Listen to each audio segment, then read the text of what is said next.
Progressive education यानी ऐसी प्रगतिशील शिक्षण प्रणाली जिसमें लर्नर में ऐसी क्षमताओं का विकास किया जा सके जिससे लर्नर खुद अपनी नॉलेज क्रिएट कर सके। टीचर की पर्सनैलिटी लर्नर की पर्सनैलिटी के ऊपर और टीचिंग लर्निंग प्रोसेस के ऊपर बहुत इंपॉर्टेंट इम्पैक्ट डालती है।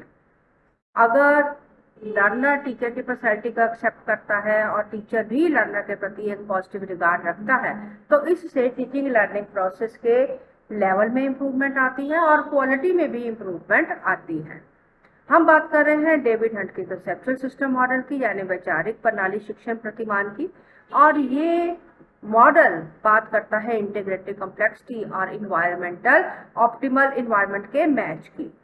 अगर हम लर्नर की पर्सनैलिटी और टीचर की पर्सनैलिटी को मैच कर सके और उसे अच्छा इन्वायरमेंट दे सके तो हम लर्नर को बेहतर एजुकेशन बेहतर टीचिंग प्रोवाइड कर सकते हैं। अब टीचर के लिए ये चीज़ बहुत चैलेंजिंग होती है क्योंकि टीचर के पास एक कक्षा में कई सारे लर्नर्स हो सकते हैं जो अलग अलग पर्सनैलिटी के हैं, उनकी अलग अलग रिक्वायरमेंट है। तो टीचर उन सभी लर्नर्स के लिए अपनी इंस्ट्रक्शंस को कैसे अडेप्ट करें, that may be very challenging. तो वहाँ पर ये जो मॉडल है ये हमारी मदद करता है। As far as this model is concern, ये हमें कुछ डिफाइन करता है कि अच्छा टीचर क्या है, अच्छे टीचर के कैरेक्टरिस्टिक क्या है। अच्छे टीचर का एक कैरेक्टरिस्टिक है फ्लेक्सिबिलिटी, लेकिन ये फ्लेक्सिबिलिटी किस तरह से कंसेप्चुअल लेवल्स के साथ अटैच्ड है इसके बारे में आज हम जानकारी लेंगे। आमतौर पे फ्लेक्सिबिलिटी बहुत ही सब्जेक्टिव कॉन्सेप्ट लिया जाता है, लेकिन इसको ऑब्जेक्टिवली कैसे मेजर किया जा सकता है इसके बारे में भी आज हम जानकारी लेंगे। सबसे पहले बात करते हैं what is a good teacher and what makes him best. अब इसके बारे में बहुत ही अलग अलग धारणाएं आपको मिलेंगी क्योंकि पेरेंट्स, एडमिनिस्ट्रेटर, स्टूडेंट और खुद टीचर भी अपने बारे में अलग अलग परसेप्शंस या अनुभूतियां रखते हैं। किसी एक सेट ऑफ कैरेक्टरिस्टिक को बताना कि भाई ये सेट ऑफ कैरेक्टरिस्टिक है जो कि अच्छे टीचर या बेस्ट टीचर के हैं, ये बहुत ही डिफिकल्ट काम है। हम लोविस की डेफिनेशन से कुछ जानकारी ले सकते हैं। लोविस ने बताया है कि अच्छा टीचर क्या है। The greatest need of young people today is to find knowledgeable adults who will level with them, who don't preach to them but who will listen, who won't tell but will guide them from a position of respect for the young। अब ये जो definition है ये काफी कुछ characteristics को define करती है। टीचर को नॉलेजेबल तो होना ही चाहिए, उसके पास बहुत सारा एकेडमिक नॉलेज होना चाहिए, लेकिन सिर्फ एकेडमिक नॉलेज से ही can be called as a specialist और ही can be called as an expert. अच्छा टीचर बनने के लिए उसको लर्नर के बारे में भी बहुत सारी जानकारी होनी चाहिए, यानी उसको psychology, sociology, physiology, personal development, child development, emotional conditioning, इन सब चीज़ों की भी अच्छी जानकारी होनी चाहिए।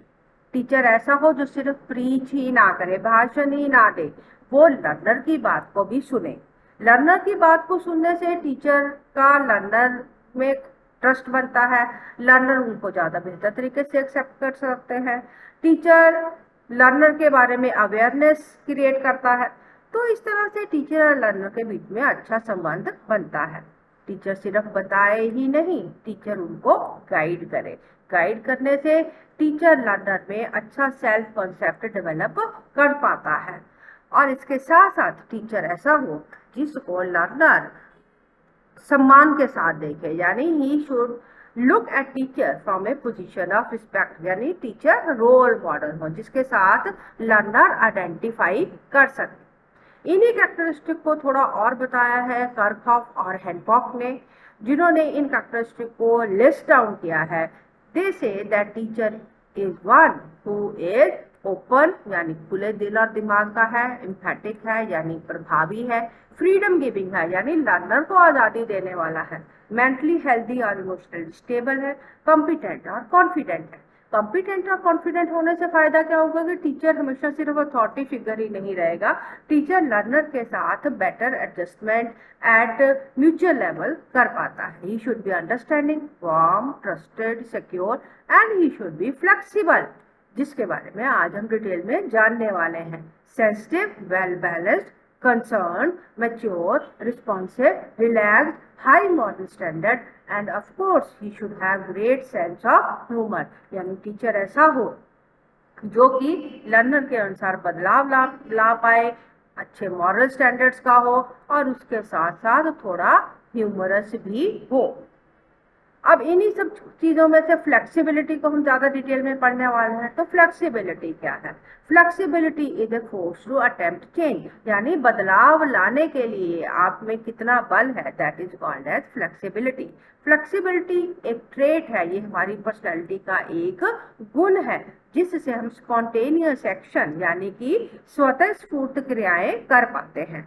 It is a method to very technique. Of course flexibility, जो टीचर फ्लेक्सिबल होते हैं वो कई मेथड्स और कई मॉडल्स ऑफ टीचिंग को यूज करते हैं। But this is not all. अभी आगे जाके हम पढ़ेंगे कि सिर्फ अलग अलग मेथड को यूज करना ही फ्लेक्सिबिलिटी नहीं है, लेकिन definitely flexible teachers they use many different techniques and they have a capacity to organize the environment. वो इन्वायरमेंट को अपनी जरूरतों के अनुसार, अपने लर्नर के अनुसार बदल पाते हैं।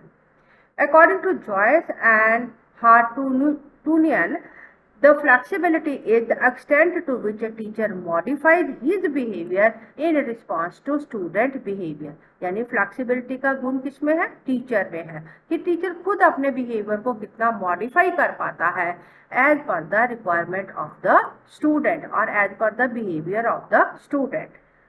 स्क्रोडर ने फ्लेक्सिबिलिटी को डिफाइन किया है, flexibility in terms of an individual ability. तो फ्लेक्सिबिलिटी क्या है? ये इंडिविजुअल की एबिलिटी है to break away from his initial set, यानी अपनी जो अवधारणाएं बनी हुई हैं, अपने जो तरीके बने हुए हैं उससे अलग हटके सोचना और अपने परसेप्चुअल फील्ड को रीस्ट्रक्चर करना, यानी अपने अवधारणा क्षेत्र को दोबारा से बनाना, अपनी धारणाओं को री इंटरप्रेट करना और नई जानकारी को नए तरीके से प्रयोग में लाने लायक बनाना। फ्लेक्सिबिलिटी और कंसेप्चुअल लेवल का आपसी सीधा संबंध है, क्योंकि जो लोग हाई इंटीग्रेटिव कॉम्प्लेक्सिटी के हैं वो ज्यादा बढ़िया तरीके से अल्टरनेटिव सॉल्यूशंस बना पाते हैं, ज्यादा टॉलरेंट होते हैं टू द स्ट्रेस। यानी ऐसे टीचर्स जो कि हाई इंटीग्रेटिव कॉम्प्लेक्सिटी के हैं, they are more flexible. So high conceptual level high integration structures बनाने में और high degree of freedom to change बनाने में हेल्पफुल होते हैं। तो इसका मतलब क्या हुआ कि हाई कंसेप्चुअल लेवल जरूरी है for being a teacher flexible.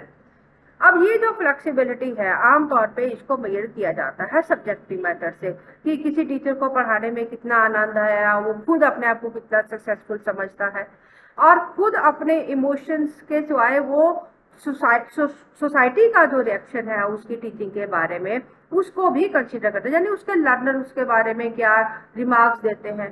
That makes him understand कि वो कितना फ्लेक्सिबल है।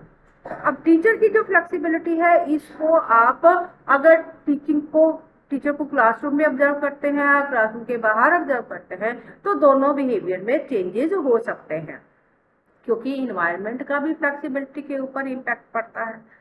ऑसवाल्ड और ब्रॉडबेंट ने कहा है about the flexibility, the fact that a teacher varies teaching activities does not ensure that teacher behavior will also vary। तो basically जो फ्लेक्सिबिलिटी है ये बिहेवियर का ट्रेट है। This is not related only to use of different teaching methods और using different techniques. Oswald कहते हैं कि अगर कोई टीचर अलग अलग एक्टिविटीज करता है, अलग अलग मेथड यूज करता है, लेकिन उसका बिहेवियर सेम रहता है, then he can not be called as a flexible teacher. Flexible वो है जो बिहेवियर में भी तब्दीली लाता है। तो ऐसे बिहेवियर को मेजर करने के लिए जो मेथड्स हैं they are listed as follows. How we can measure flexibility, उसके लिए कई सारे हमारे पास टूल्स हैं, कई सारे टेस्ट हैं जिससे हम flexibility in a person measure कर सकते हैं।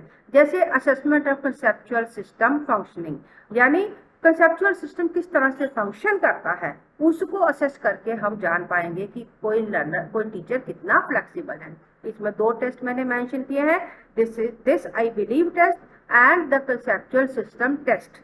सिमिलरली क्योंकि फ्लेक्सिबिलिटी ये एटीट्यूड से रिलेटेड है, तो टीचर का attitude questionnaire can also be used to measure the flexibility. Flexibility का आउटकम है इनोवेटिवनेस, यानी नए नए तरीके खोजना। तो इनोवेटिव इनोवेटिवनेस को मेजर करके भी कुछ जानकारी ली जा सकती है, जिसमें यूज होता है कैटल 16 पर्सनैलिटी फैक्टर क्वेश्चनियर, जो कि इनोवेटिवनेस को मेजर करता है। सोशल इंटरेक्शन की असेसमेंट से, जैसे कैलिफोर्निया साइकोलॉजिकल इन्वेंट्री है, जो कि किसी इंडिविजुअल के में कितना पॉइज है, कितना आत्मविश्वास है, या कितना सेल्फ एश्योरेंस है, कितना अचीवमेंट पोटेंशियल है, इंटेलेक्चुअल एफिशिएंसी, इन चीज़ों को मेजर करके भी हम फ्लेक्सिबिलिटी के बारे में कुछ ऑब्जेक्टिव मेजरमेंट ले सकते हैं। इसके सिवाय क्योंकि ये एक पर्सनैलिटी का ट्रेट है, इसलिए non projective personality assessment is also used, जिसमें डॉगमेटिज्म स्केल है। डॉगमेटिज्म मतलब क्लोज माइंडेडनेस, ऐसा तरीका जिसमें हम ये जान पाते हैं कि कोई इंडिविजुअल कितना क्लोज माइंडेड है या कितना अथॉरिटेरियन है। That can also be use. Similarly repression sensitization scale है।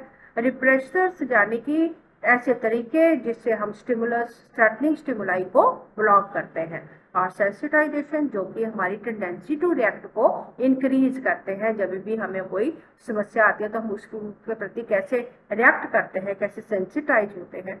तो ये repression sensitization scale is also used to measure the personality or traits of the individual. So with this we can find that flexibility जो कि एक attitude का और teacher की personality का ट्रेट है, इसको हम किस तरह से ऑब्जेक्टिवली मेजर कर सकते हैं।